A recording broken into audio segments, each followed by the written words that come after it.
यदि A B का 125% है तो बी ए माइनस बी के कितने प्रतिशत के बराबर होगा। ऐसे क्वेश्चन को हम सेकंड्स में उड़ा सकते हैं। क्या कहता है, ए बी का 125% है, ए बी का 125% है, तो 125% का साइन हटाएंगे तो बटे में जो है 100 लिखेंगे। परसेंट का साइन हटता है तो डिनोमिनेटर में हर में 100 लिखते हैं। किससे कटेगा, 25 से 25 चौका 100, 25 पंजे 125। तो यहाँ पर ए बी का अनुपात निकल कर आ जाएगा, बी को नीचे लेकर आओ, ए बटा B is equal to 5/4। Okay, आगे क्या कहता है, बी ए माइनस बी का, देखिए बी की तुलना ए माइनस बी से हो रही है तो बी को तो रखेंगे ऊपर, जिससे तुलना होती है उसको रखते हैं नीचे डिनोमिनेटर में। तो b की वैल्यू कितनी है, 5। अब यहाँ पर कहता है b a माइनस बी का कितने प्रतिशत के बराबर है, तो प्रतिशत बनाने के लिए 100 से गुणा कर लो। b की वैल्यू कितनी है, 4, a माइनस बी, तो 5 में से 4 गया 1, गुणा में कितना 100, तो कितना आएगा यहाँ से 400%। b a माइनस बी का 400% है, ऑप्शन बी आपका बिल्कुल करेक्ट। यदि संख्या 2564 $4 से पूर्णतः विभाज्य हो तो डॉलर के स्थान पर इनमें से कौन सा अंक नहीं आ सकता। देखिए 4 की विभाज्यता का नियम क्या कहता है, जो भी आपको बड़े से बड़ा नंबर दे रखा है उसके लास्ट के 2 अंक 4 से पूरी तरीके से डिवाइड हो गए, शेषफल 0 आ गया, तो वो नंबर 4 से पूरी तरीके से डिवाइड हो जाएगा, शेषफल 0 देगा। तो यहाँ पर यह कहता है इनमें से कौन सा अंक डॉलर के स्थान पर नहीं आ सकता। अब ऑप्शन में आपको क्या क्या दे रखा है, ध्यान से सुनना। पहला आपको दे रखा है 5, तो यहाँ पर कितना हुआ 54। 54 देखो 4 से डिवाइड होता है कि नहीं होता है, 4 × 4 बचा 1, 4 × 12 नहीं होता।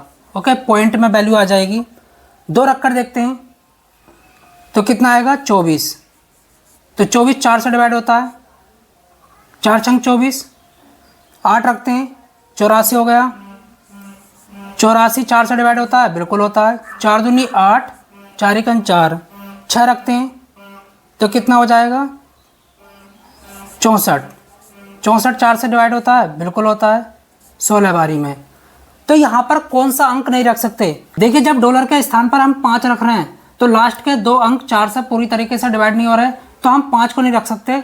ऑप्शन आपका यहाँ पर ए बिल्कुल करेक्ट जाता है। तो इस तरीके से हम क्वेश्चन को कर लेते हैं। बाकी सारे के सारे अंक यहाँ पर रख सकते हैं, क्योंकि 2, 8, 6 रखने पर लास्ट के 2 अंक 4 से पूरी तरीके से डिवाइड हो रहे हैं, तो ये संख्या भी 4 से पूरी तरीके से डिवाइड हो जाएगी। लेकिन 5 रखने पर लास्ट के 2 अंक पूरी तरीके से डिवाइड नहीं हो रहे 4 से, तो ये संख्या भी 4 से डिवाइड नहीं होगी। देखिए दोस्तों, यहाँ पर आपको 5 सम संख्याएं दे रखी हैं, ए बी सी डी और ई, इनका औसत 52 है। तो ये कहता है बी और ई का गुणनफल ज्ञात कीजिए। ऐसे क्वेश्चन को हम सेकंड्स में कर सकते हैं, लेकिन आपको यहाँ पर एक बात याद रखनी होगी। देखिए कोई भी आपको लगातार संख्याएं दे रखी हों, चाहे तो वो नेचुरल हो, इवन हो, ओड हो, कितनी भी हो, बस लगातार होनी चाहिए। तो जो बीच वाला नंबर होता है वो औसत होता है, जो बीच वाला नंबर होता है वो औसत होता है। ये भी कह सकते हैं जो औसत होता है वो बीच वाला नंबर होता है। ओके, तो यहाँ पर 5 सम संख्याएं ए बी सी डी और ई। औसत कितना है 52, सी की वैल्यू कितनी है 52, तो 52 से पहले सम संख्या क्या होगी 50, इससे पहले 48, इसके बाद 54, इसके बाद 56। तो ये कहता है बी और ई का गुणनफल ज्ञात कीजिए, बी गुणा ई। ओके, बी की वैल्यू कितनी है 50 गुणा ई की वैल्यू कितनी है 56। अब यहाँ पर गुणा करो, 5 छंग 30, 3 5 पंजे 25 और 3 28 0। ऑप्शन डी आपका बिल्कुल करेक्ट जाता है। तो देखिए यहाँ पर आपको प्राइम फैक्टर दे रखे हैं पावर के साथ। ये कहता है इनका महत्तम समापवर्तक ज्ञात कीजिए। सेकंड्स में कर सकते हैं। जो नंबर सब में कॉमन है उसको लिखो, 5 सब में आ रहा है 5 लिखो, गुणा 4 सब में आ रहा है 4 लिखो। 5 की सबसे छोटी पावर लिखेंगे 3 2 1 1, एचसीएफ ज्ञात करने के लिए। 4 की सबसे छोटी पावर क्या है 3, इसको बोलते हैं एचसीएफ। 5 गुणा 4 की पावर 3 का मतलब 64, इसकी गुणा करेंगे तो 320 आएगा। ऑप्शन डी आपका बिल्कुल करेक्ट जाता है। ये होता है एचसीएफ। ओके, यहीं पर आपको एलसीएम निकालना है। जो सब में कॉमन है उसको एक बार लिखो, जो कॉमन नहीं है उसको भी लिखो। 4 आ रहा है, 4 लिखो। 5 की सबसे बड़ी पावर लिखो। 5 की सबसे बड़ी पावर क्या? 3। 3 की सबसे बड़ी पावर क्या? 5। 4 की सबसे बड़ी पावर क्या? 4। इसको बोलते हैं एलसीएम। 3 संख्याओं का अनुपात 4:5:5:7 है और उनका एलसीएम 5600 है, तो उनका एचसीएफ क्या होगा? चलिए बहुत आसान है, कैसे करेंगे? देखिए, जो भी संख्याओं का अनुपात दे रखा है, सबसे पहले उनको संख्याएं बनाओ। कैसे बनाएंगे? 4 के पीछे x लिखो, मल्टीप्लाई में। ओके, ये संख्या बन गई। 5 के पीछे x, 7 के पीछे x। ओके, इनका एलसीएम क्या होगा? Least common multiple. देखिए, जो सब में कॉमन है उसको एक बार, 4 नहीं है 4 को लिखो, 5 नहीं है 5 को भी लिखो, 7 नहीं है 7 को भी लिखो। ओके, 7 पंजे 35, 35 चौक 140 x। ये क्या है? एलसीएम। और एलसीएम आपको दे रखा है कितना? 5600। ओके, यहाँ पर कितना आएगा? 140 चौक 560, तो x की वैल्यू कितनी आ गई? 40। ओके, यहाँ पर क्या कहता है? इन संख्याओं का एचसीएफ क्या होगा? अच्छा, इनका एचसीएफ क्या होगा? एचसीएफ हाईएस्ट कॉमन फैक्टर, जो सब में कॉमन है उसको एक बार लिखो। ओके, एचसीएफ सब में कॉमन क्या है? x।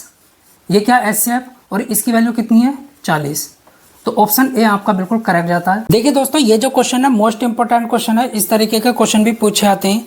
यहाँ पर आपको दे रखा है 1.24 के ऊपर बार, इसको इम्प्रॉपर फ्रैक्शन में कन्वर्ट करना है। सेकंड्स का काम है, कैसे करेंगे? देखिए, बार का मतलब होता है रिपीटिंग।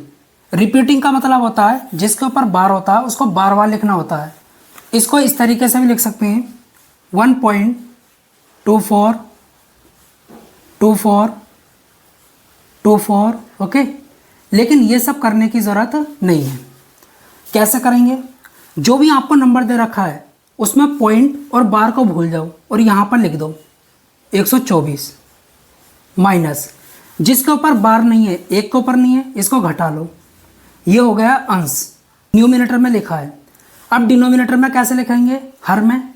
देखिए, पॉइंट के बाद जितने अंक के ऊपर बार होता है उनके लिए 9 लिखते हैं। कितने अंक के ऊपर बार है? 2 के, तो 2 के लिए 9। ओके, कितना आएगा? 123 डिवाइड में कितना? 9। किससे कट रहा है? 3 से। 3 तिया 9, 3 तिया 9, 3 चौक 12। ओके, 3 का 3, तो 41/33। ऑप्शन डी आपका बिल्कुल करेक्ट है। अब देखिए, यहाँ पर हमको एक कंटिन्यूड फ्रैक्शन दे रखी है, इसको लंगड़ा भिन्न बोला जाता है। इसको सेकंड्स में सॉल्व कर सकते हैं। वो कैसे? जब भी आपको कंटिन्यूड फ्रैक्शन मिले उसको ऊपर से नीचे सॉल्व मत करो, नीचे से ऊपर करो। कैसे करना होगा? देखिए, जो लास्ट वाली फ्रैक्शन है, ओके, उसके अंश को पहले लिखो और हर को बाद में। अब क्या करेंगे? यहाँ पर जितने भी साइन हैं उनको काउंट करो, गिनो। 1 2 3, उतने ही खाली स्थान लगाओ। 1 2 3। प्लस प्लस हो सकता है, माइनस माइनस हो सकता है, प्लस माइनस हो सकता है, लेकिन आपको जो है साइन काउंट करने हैं। ओके, अब क्या करना होगा? यहाँ पर क्या दे रखा है? +2, इसके ऊपर लिखो। यहाँ पर क्या? +1, इसके ऊपर यहीं से शुरू करना है। ओके, यहाँ पर +3। अब 4 दूनी 8 प्लस ये बतला रहा है अगले नंबर को जोड़ना है। 4 दूनी 8 और 1 9, 9 का 9 और 4 13, 13 तिया 39 और 9 48। अगर आपकी कंटिन्यूड फ्रैक्शन यहाँ से शुरू होती है, कोई भी नंबर कोई भी साइन हो सकता है, तो आपका जो आंसर बनेगा इधर से बनेगा।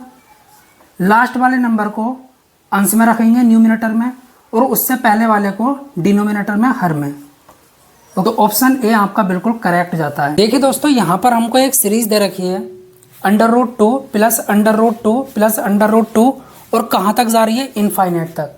इसका आंसर सेकंड्स में निकाल सकते हैं। कैसे, देखिए, जो भी आपको नंबर दे रखा है सीरीज में, उसके ऐसे फैक्टर लो जिनका अंतर 1 हो।